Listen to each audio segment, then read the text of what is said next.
Today, we are following our discussion, which is the main or the key questions about the status of Muslim women in Islam.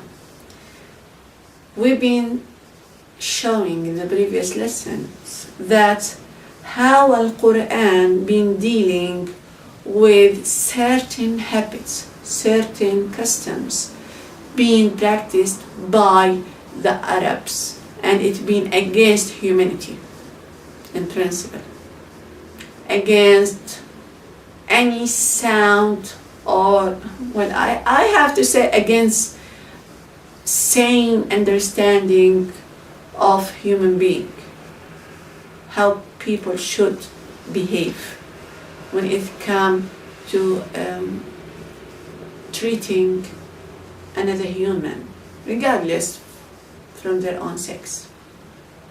So in Islam, we have those key questions. What was the status of women before Islam? We've been there, and we said we have two practices being against women. The first one was burying those little girls alive, and I refer to Umar ibn al-Khattab witness, and it's been recorded how Umar ibn al-Khattab, which been related to Umar ibn al-Khattab, well, if it was Umar ibn al-Khattab who done it or not, but we know for sure that this was the practice, whether it been done by Umar himself or another person. This being done under the eye of the community, and no one say a word about it. This is why Al-Quran wasn't slow really in changing such problem. Immediately Al-Quran interfered directly by saying, why should those girls being buried alive? What crime those little ones have done?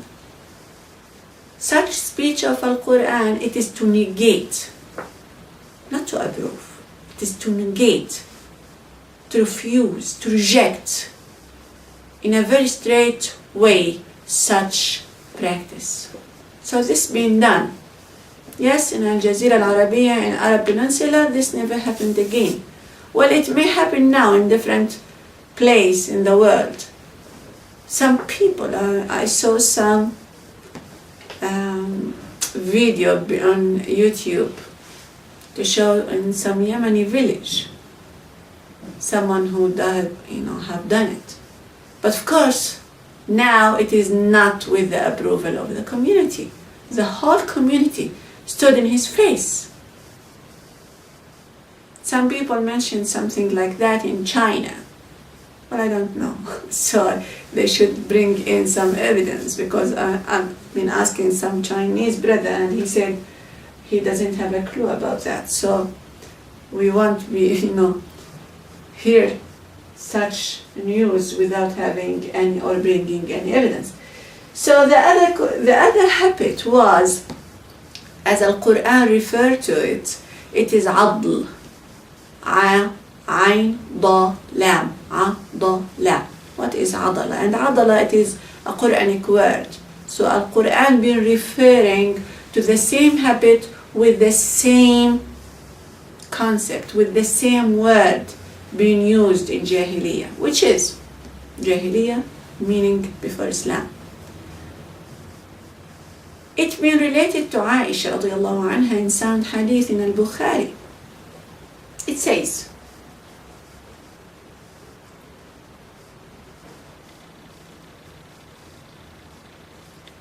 well, I start actually with Al-Quran. When Al-Quran says,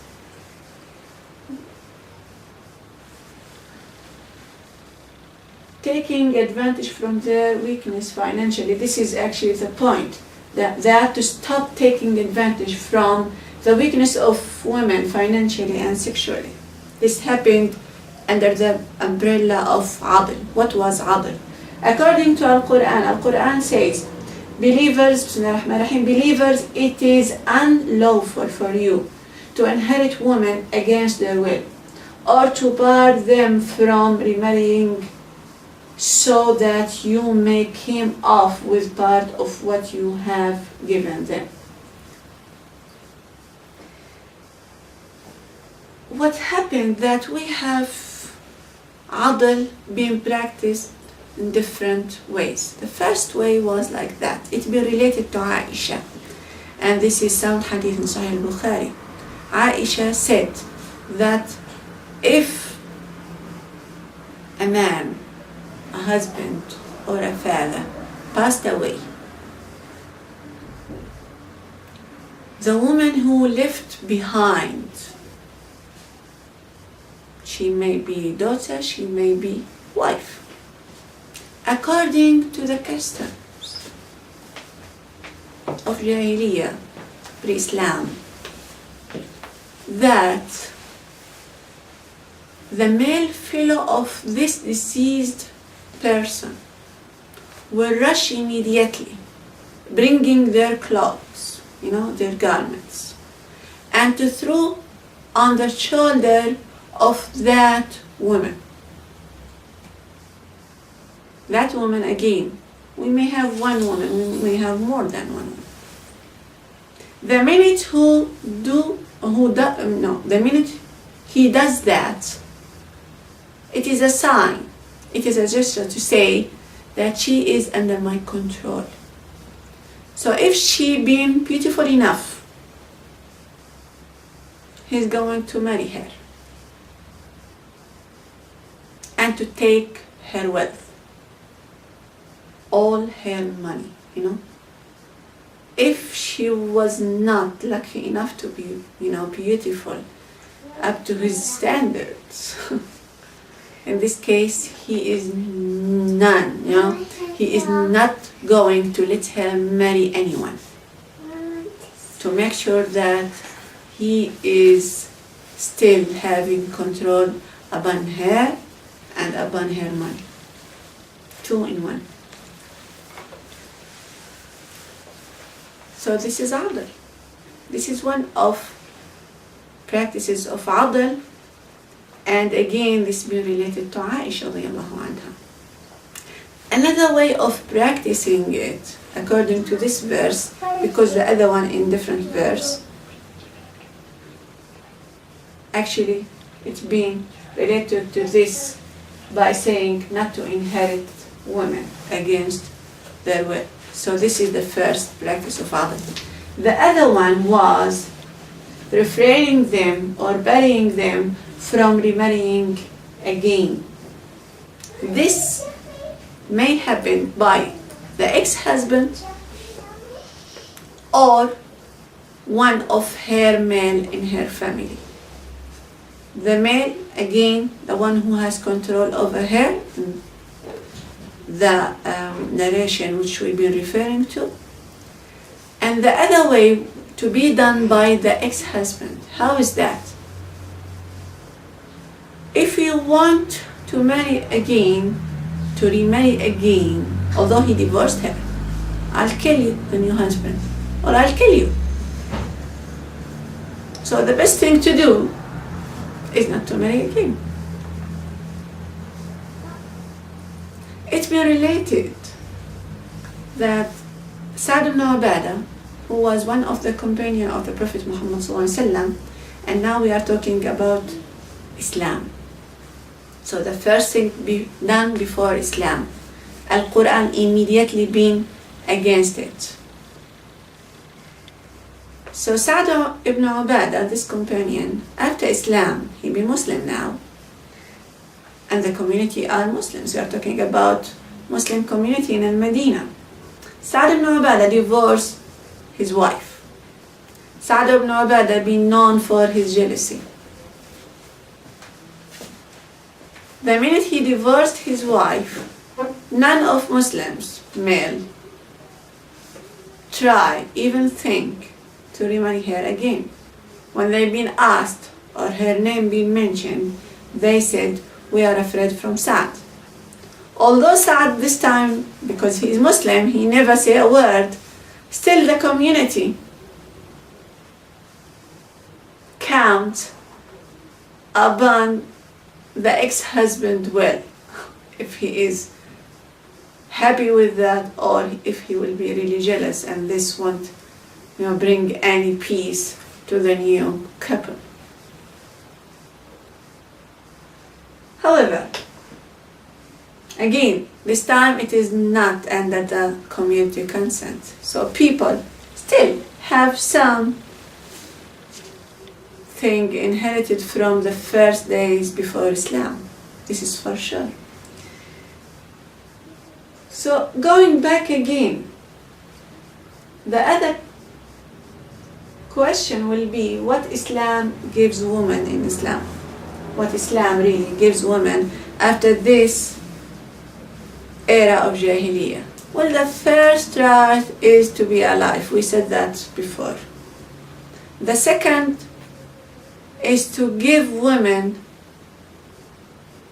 the right to owe something, that she is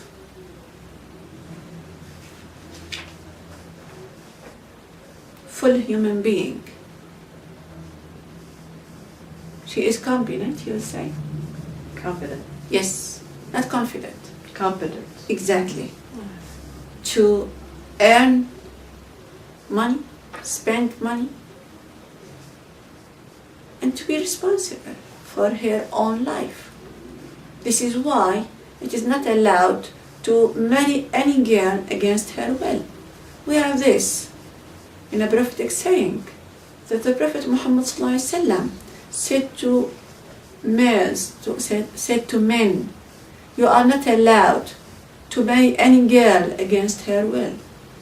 She should say yes. She should give her consent about that.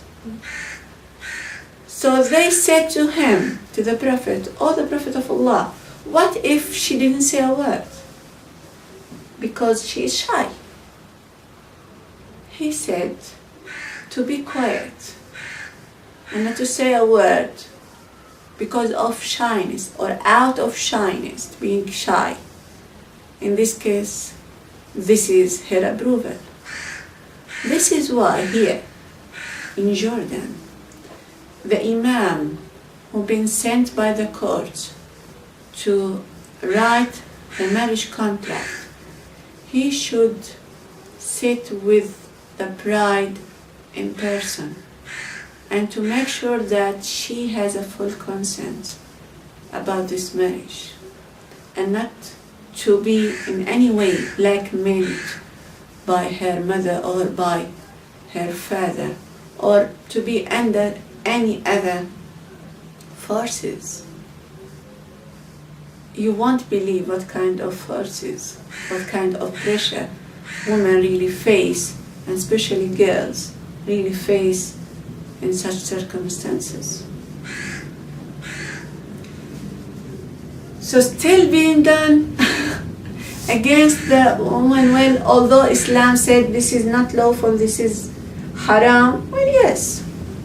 Well, actually, in Jordan, for example, the father in some families, he will ask not only for dowry, the dowry is going for women, but he'll ask for a share of money to be his if he is going to approve such marriage. Although he has nothing against such marriage. But he said, I've been the father, I've been feeding her, taking her to school, and all this money I spent, so you have to pay something to me. We have this in certain families, yes, here in Jordan.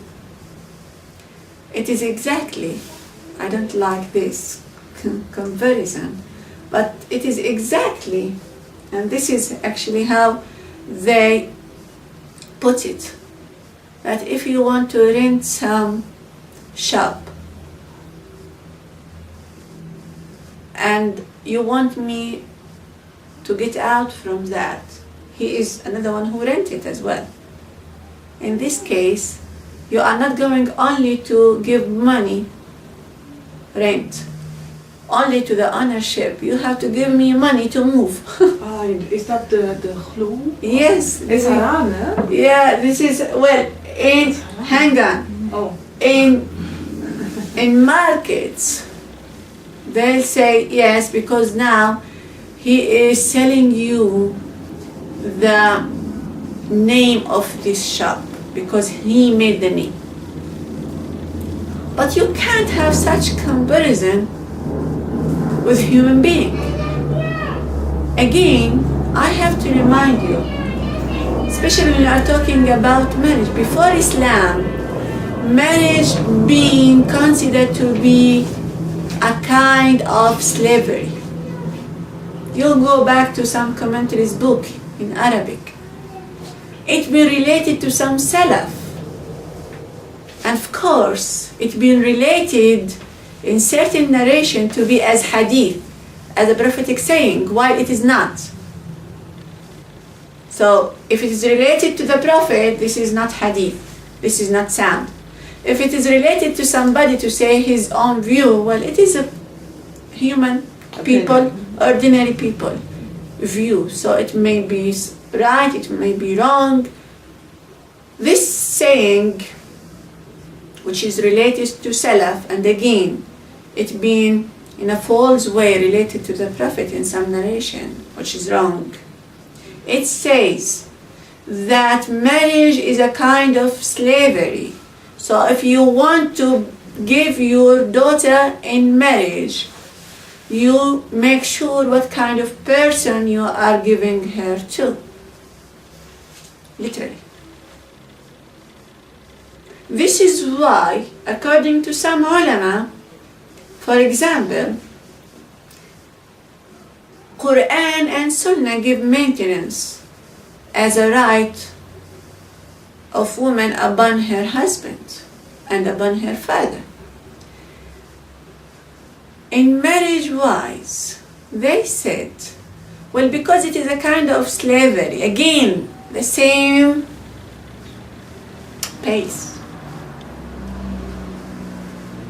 Because it is a kind of slavery, the woman she should be satisfied with any prisoner of war or any slave will be satisfied with, which is feeding her, dressing her up, and give her some medicine if she needs some. Well, what about extra thing? Well, according to Ibn Taymiyyah, he said that it is not a must. Actually, it is preferable to be nice and to give your wife something extra, but it is not a requirement. According to Sharia, it is a kind of slavery.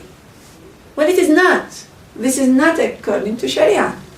Going deep, according to some Hanafi, that marriage contract is to compare with selling and buying contracts. Come on. Those contracts are for objects. And we are addressing the most sole and seldom contract, which Allah subhanahu wa ta'ala referred to as mithaqan ghalidha. This word in the Quran, mithaqan ghalidha, being used with two things. With Allah subhanahu wa ta'ala and Bani Israel, when Allah asked them to be believers and to follow His words. And those things, those agreements between Bani Israel and Allah being referred to in the Quran as mithaq. Mithaq being taken from Allah, from His Prophet Adam and his offspring. They are to believe in Allah. So mithaqan is to believe in Allah. And the same word being used when Allah being referring to the relationship between man and woman in the marriage contract, in the marital contract. It is mithaqan ghalidha. So how could we go down while Al-Quran taking us up when it comes to relationship between husbands and wife? So it is not material relationship, It is to do with your soul, with your body, and with your life as a whole, with your deen as something you will be counted upon. So such statements in fiqh books, in tafsir's book, in some hadith books, which is again not sound, this will drag women picture and women status in Islam to be go backward to Jahiliyyah era. You see what I mean? This is why I keep saying when Allah subhanahu wa ta'ala give women this marvelous status in Islam, those Jahiliyyah traditions being snaking again from the windows, This is unacceptable, but again, and this time we have a problem because such tradition which snaking, from behind, it being represented again to Muslim to be under the umbrella of Islam. This is why we have a problem with such interpretations, with such narrations. This is important. And if you read in commentaries books, don't read blindly. Because the people who wrote that, we are not condemning them. They've been the children of their time. Such traditions being rooted in their minds and in their lives. So it was really hard for them not to be influenced by those traditions. But it is to us now, having this internet access, having all those CDs in sound hadith, having all these scientific findings, living upon previous interpretations, and we saw the misery in our own eyes.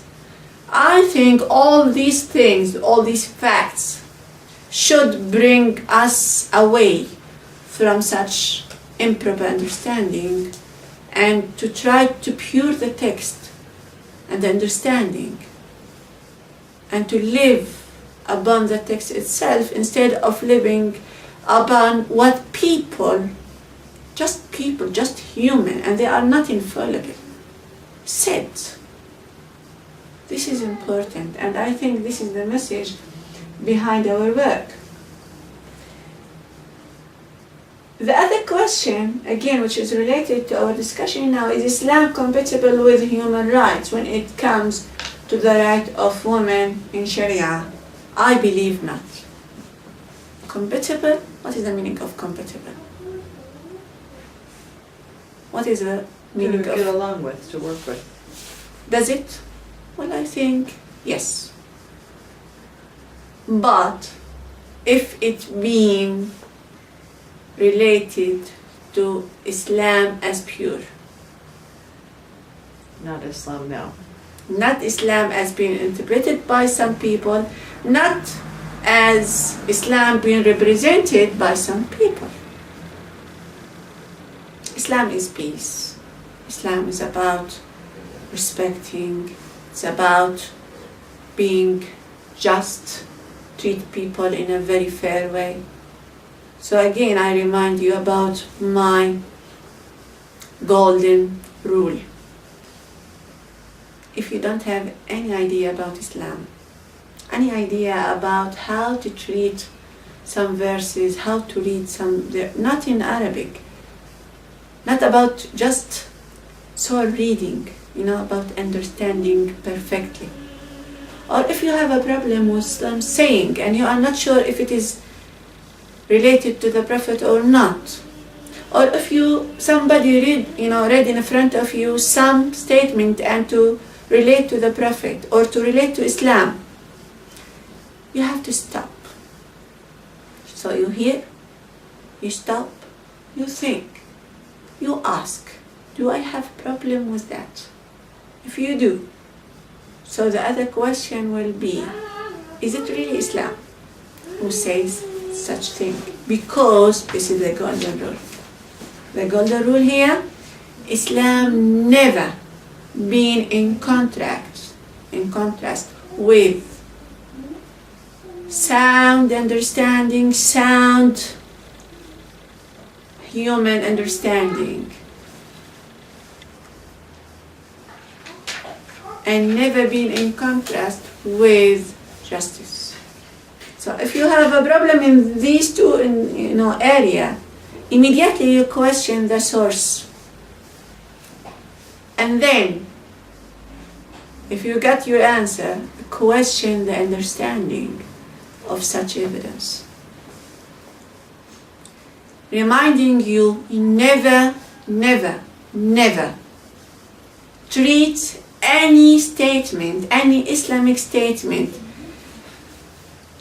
any Islamic text from Quran or Sunnah, sound Sunnah. Never treat it without make sure in principle that it is really from Islam. It is really a text in Islam. Secondly, never ever treat this as individual evidence, because Islam as a whole, any partial understanding, any partial usage of any evidence, it won't be fair with Islam.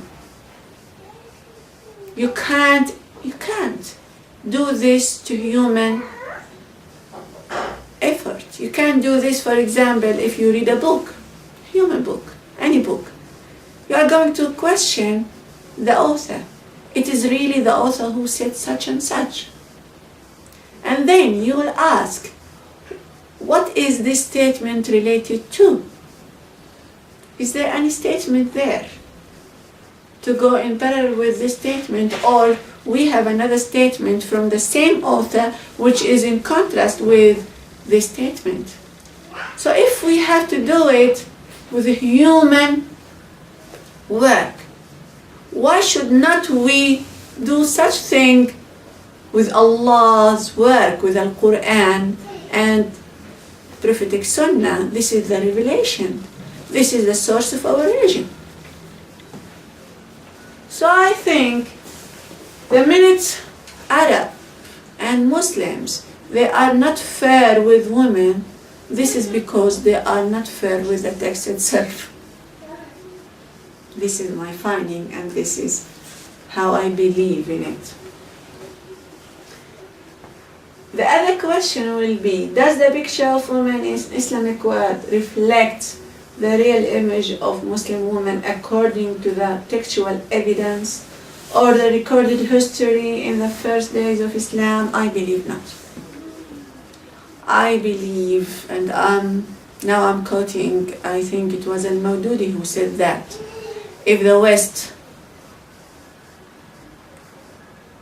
of course he'd been referring to people, some people in the West who tend to be Muslims, if they knew Muslims before Islam, they never came to be Muslims. This is for sure.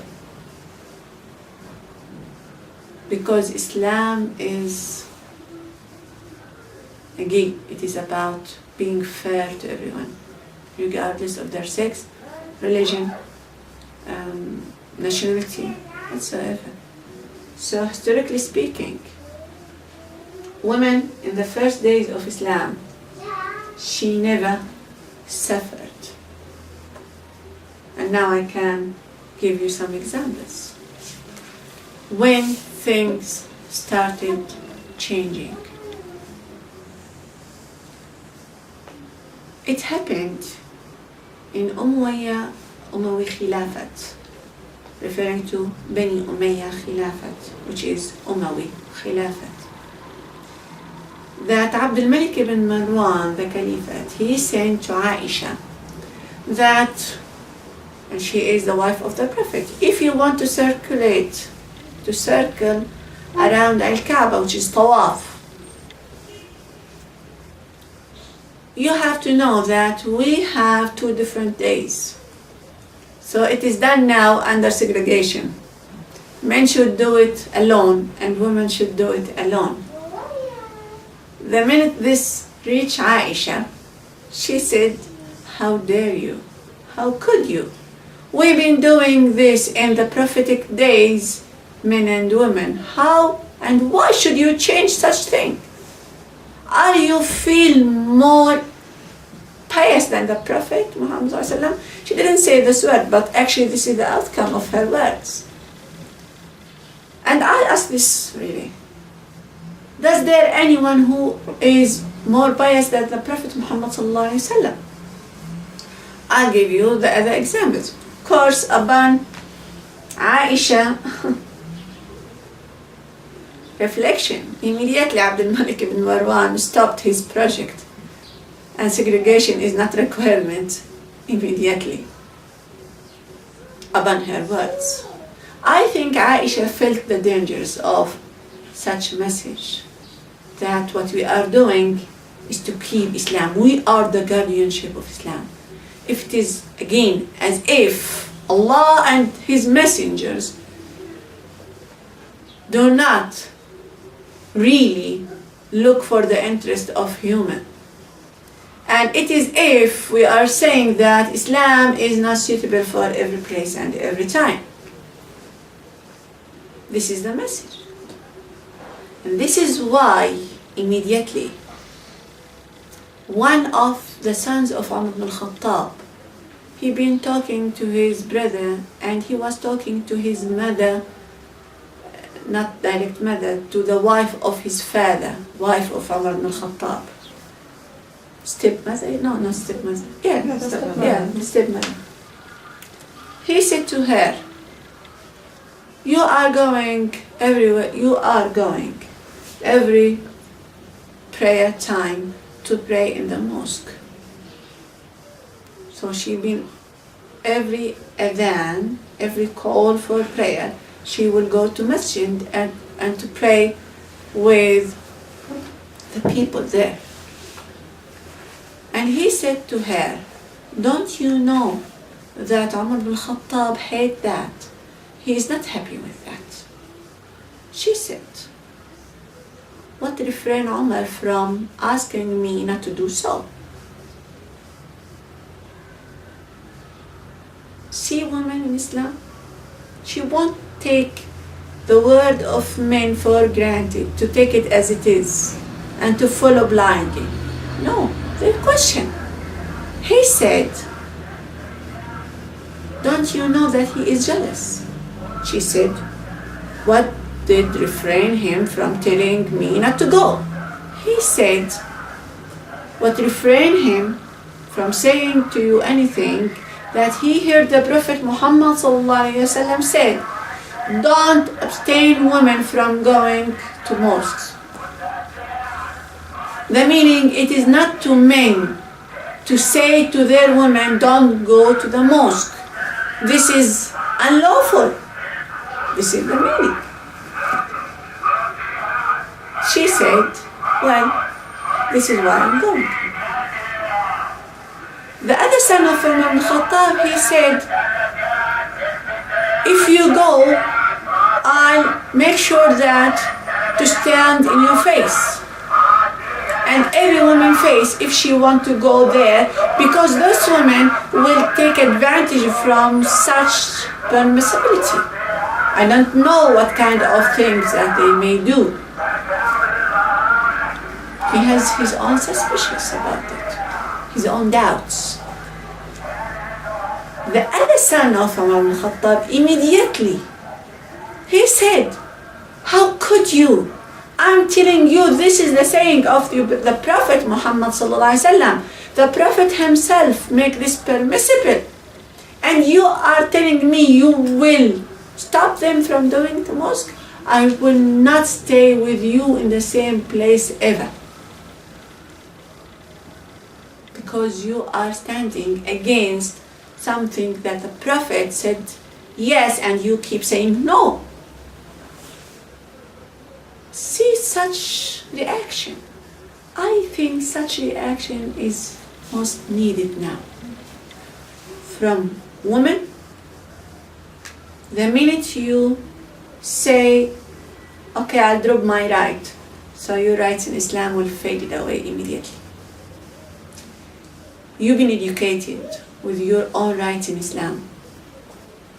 You have the right to live, the ownership, to work, and all of these rights being mentioned clearly in the verses, the first 33 verses in Nisa, the chapter of women. There is a whole chapter being named by your name. Why is that? Because Allah knows that women's right being always taken away. So it should be, those rights should be reserved under clear title and Nisa. They'll be scattered somewhere else in Al Quran, but the focus will be in the chapter of women. So again, how can we regain back again our rights in Islam? First, educate yourself with your own rights in Islam. From where? Not from someone tell someone and the other one told me. I've been told. Well, I've been told it is not acceptable in the courts. So how could it be acceptable in the judgment day? Come on, you are a believer. So what been left to us as Muslims, it is the clear Quran and clear Sunnah, and Alhamdulillah, we are gifted with preserved Quran and Sunnah, and Quran, it is everywhere, in every house. It is in Arabic.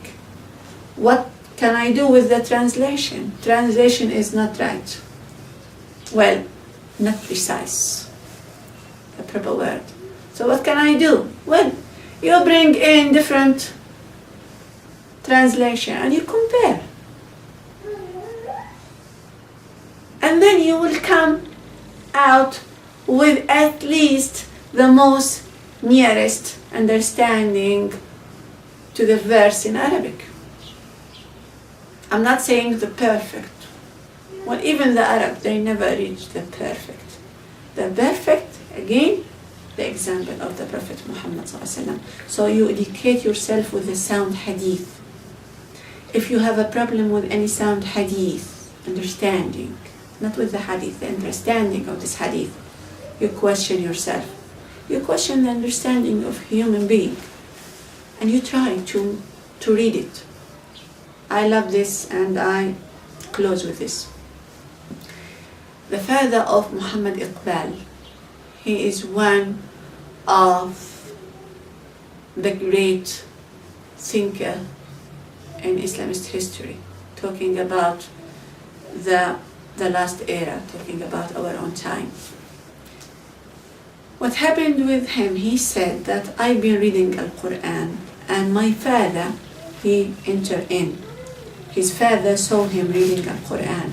So the advice of his father, and this is the advice to every single Muslim, he said to his son, if you read Al-Quran, you read it as it being revealed upon you. You being addressed by that. To know that you are the addressee, it won't give you any excuse to say, I've been taught. سبحانك اللهم وبحمدك نشهد ان لا اله الا انت نستغفرك ونتوب اليك. السلام عليكم ورحمه الله.